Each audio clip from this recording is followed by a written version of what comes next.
আসসালামু আলাইকুম। আমাদের রান্নার রাজ্যে আপনাদের স্বাগতম। কেমন আছেন সবাই? আশা করছি আল্লাহর রহমতে অনেক ভালো আছেন। আজকে আপনাদের সাথে শেয়ার করব আমের ঝুরি মোরব্বা। এই মোরব্বা এতটা মজার হয়, ছোট থেকে বড় সবাই অনেক বেশি পছন্দ করবে। বিশেষ করে বাচ্চারা তো ক্যান্ডির মতো খেয়ে ফেলবে। আর এই আচারটা তৈরি করতে মাত্র 2 থেকে 3টা উপকরণ লাগবে। আপনারা কিন্তু এই আচার তৈরি করে রেখে দিতে পারেন বছরেরও বেশি। আপনারা কিন্তু এই আচার তৈরি করে 1 বছরেরও বেশি সংরক্ষণ করতে পারবেন নর্মাল ফ্রিজে। আর এই আচারটা আমি প্রতিটা স্টেপ বাই স্টেপ কিভাবে করেছি ডিটেলসে শেয়ার করছি, তো আশা করছি সম্পূর্ণ ভিডিও দেখবেন না টেনে।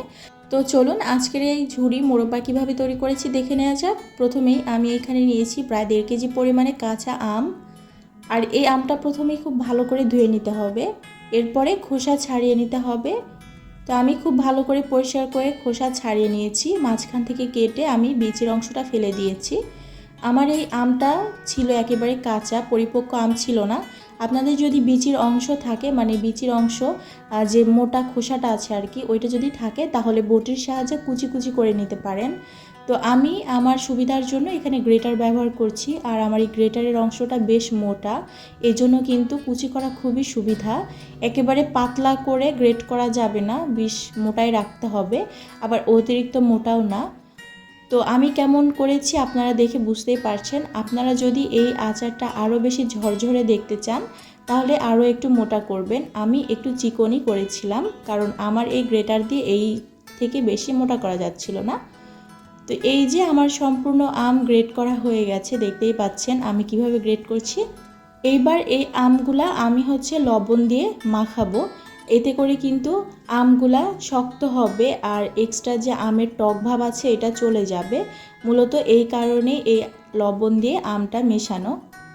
আমি খুব ভালো করে প্রায় 1 থেকে 2 মিনিট সময় নিয়ে আমটা মিশিয়ে নিয়েছি লবণের সাথে। এরপর ঢাকনা দিয়ে ঢেকে রেখে দিব প্রায় 2 থেকে 2.5 ঘন্টার জন্য।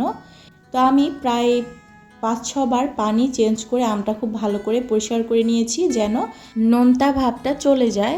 এরপরে আমি পানির মধ্যে এই আমটা রেখে দিয়েছিলাম 5 মিনিটের মতো।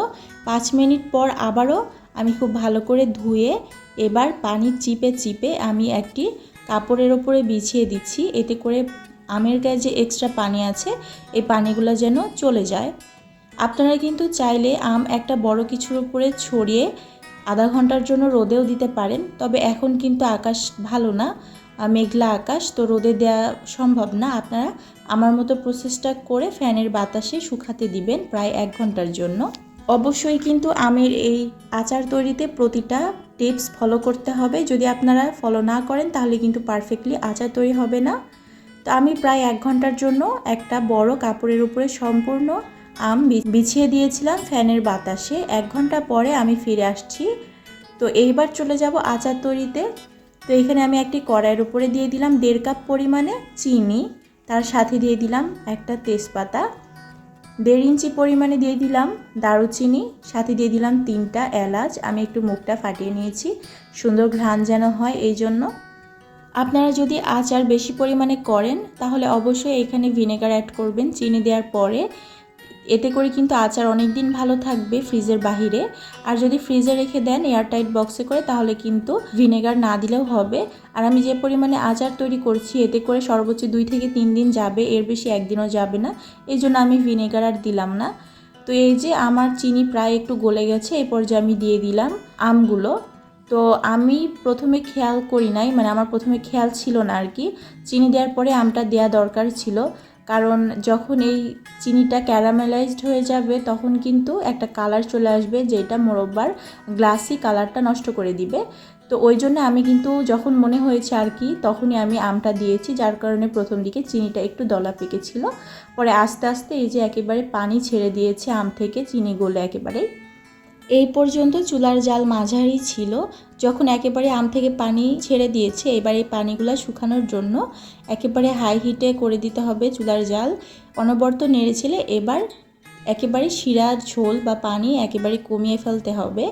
আর আমি সম্পূর্ণ রান্নাটা করেছি ঢাকনা ছাড়া, কোনোভাবেই কিন্তু ঢাকনা দেওয়া যাবে না, তাহলে কিন্তু আম একেবারে গলে যাবে, ঝরঝরা ভাব কিন্তু থাকবে না। তো তো এই যে দেখতেই পাচ্ছেন একেবারে কিন্তু যা আছে এখন চিনির শিরা আছে, যেটা এখন জাল হচ্ছে আর কি, পানি শুকিয়ে গেছে অলরেডি। তো এই পর্যায়ে আমি অ্যাড করে দিব প্রায় 1.5 চামচ পরিমাণে ঘি। অবশ্যই এই মোরব্বাতে ঘিটা অ্যাড করবেন, কারণ টেস্টটাই হচ্ছে ঘি, অনেক বেশি সুন্দর ফ্লেভার আসবে, বাচ্চারা তো ভীষণ পছন্দ করবে এই ঘি দেওয়ার কারণে। তো আর হাতের কাছে যদি না থাকে তাহলে আপনারা স্কিপ করতে পারেন, তবে থাকলে অবশ্যই চেষ্টা করবেন একটু ঘি দিতে। যদি আপনাদের কাছে এই পর্যায়ে মনে হয় যে একটু বেশি আঠালো লাগছে, তাহলে একটু লেবুর রস দিতে পারেন, এতে করে কিন্তু আরও বেশি ঝরঝরা হবে। তো আমি লেবুর রস টস কিছু দিচ্ছি না, আমি এমনিতেই এবার অনবরত নেড়ে চেড়ে এই শিরাটুকুও কমিয়ে ফেলবো। এই পর্যায়ে কিন্তু অনবরত নাড়তে হবে, নাহলে কিন্তু চিনি পুড়ে যাবে, কারণ এখানে আর কিছুই অবশিষ্ট নেই। তো এই যে দেখতেই পাচ্ছেন একেবারে পানি শুকিয়ে গেছে। তো কিছুক্ষণ রাখার কারণে দেখতেই পাচ্ছেন আমের গায়ে একটা লেয়ার পড়েছে, যেটা একটু সাদাটে কালার। তো এরকম করে কিন্তু ভাজতে হবে এবার, এতে করে কিন্তু এই আমের মোরব্বাটা খেতে শক্ত শক্ত লাগবে। তো অবশ্যই এইভাবে আস্তে ধীরে করতে হবে। আর এই পর্যায়ে কিন্তু চুলার জাল আমি মাঝারি চাইতেও কমিয়ে দিয়েছি। তো ভালো মতো এটা নেড়েচেড়ে সময় নিয়ে ভাজতে হবে। আমি এই পর্যায়ে একটু বেশি টাইম ধরে দেখাচ্ছি, কারণ আপনারা অনেকে এখানে ভুল করবেন, শিরা একেবারে যখন শুকিয়ে যাবে তখন কিন্তু আপনারা চুলার জালটা বন্ধ করে দিবেন না, একটু সময় নিয়ে ভেজে নেবেন, তাহলে কিন্তু এই মোরব্বাটা ঝরঝরে গ্লাসি টাইপ হবে। তো এই যে আমি কিন্তু অলরেডি চুলার জাল বন্ধ করে দিয়েছি। এরপরে আমি যে 2বার আপনাদেরকে দেখাচ্ছি আর কি, এইগুলা ঠান্ডা হওয়ার পরে, তো ঠান্ডা হওয়ার পরেও কিন্তু নেড়ে দিতে হবে 2-1 বার। এরপরে আমি আপনাদেরকে সার্ভ করে দেখাচ্ছি। আশা করছি দেখে বুঝতে পারছেন কতটা পারফেক্টলি হয়েছে, একেবারে ক্লাসি আমের ঝুরি মোরব্বা। তো আমার হাজব্যান্ড আবার কোনো জিনিস সাথে সাথে কিন্তু খায় না, বা একটু কম পছন্দ করে আর কি এই টাইপ জিনিসগুলা। তো সে আজকে এই আচারের ঘ্রাণেই চলে এসেছে রান্নাঘরে, এসে এই যে সামান্য একটু খেয়ে আমাকে রিভিউ দিল, বলছে একদম 10-এ 10। আমার শুনে খুবই ভালো লেগেছে। আসলে যখন ফ্যামিলির কেউ বা পছন্দের কেউ কোনো পছন্দের কিছু খেয়ে যখন সুন্দর একটা রিভিউ দেয়, সুন্দর কথা বলে, তখন আসলে আগ্রহ বাড়ে এই ধরনের কাজ করার বা এই ধরনের রেসিপি তৈরি করার। তো এই যে আপনাদেরকে দেখাচ্ছি একটু কতটা ঝরঝরে হয়েছে, দেখে বুঝতেই পারছেন। তো এইটা কিন্তু আরও ঝরঝরে হয়ে যাবে যখন আপনারা নর্মাল ফ্রিজে রেখে দিবেন। ফ্রিজে রাখার পরে এটা আরও বেশি শক্ত হয়ে যাবে, তখন খেতে আরও বেশি ভালো লাগবে। তো একটা এয়ারটাইট বক্সে করে আপনারা নর্মাল ফ্রিজে এটা 1 বছরেরও বেশি সংরক্ষণ করতে পারবেন, কিচ্ছু হবে না। তো দেখতেই পেলেন কতটা সহজে তৈরি করে ফেললাম, তবে একটু ধৈর্যর ব্যাপার, সুন্দর একটা কিছু পেতে গেলে ধৈর্য লাগেই। আশা করছি আপনাদের কাছে ভালো লেগেছে। আর আপনারা যারা এইভাবে গ্লাসি মোরব্বা তৈরি করেন তারা অবশ্যই আমাকে জানাবেন। তো আজকের ভিডিওটা আর বেশি বড় করছি না, দেখা হবে পরবর্তী আরও একটা ভিডিওতে। ততক্ষণে সবাই সুস্থ থাকবেন, ভালো থাকবেন। আল্লাহ হাফেজ।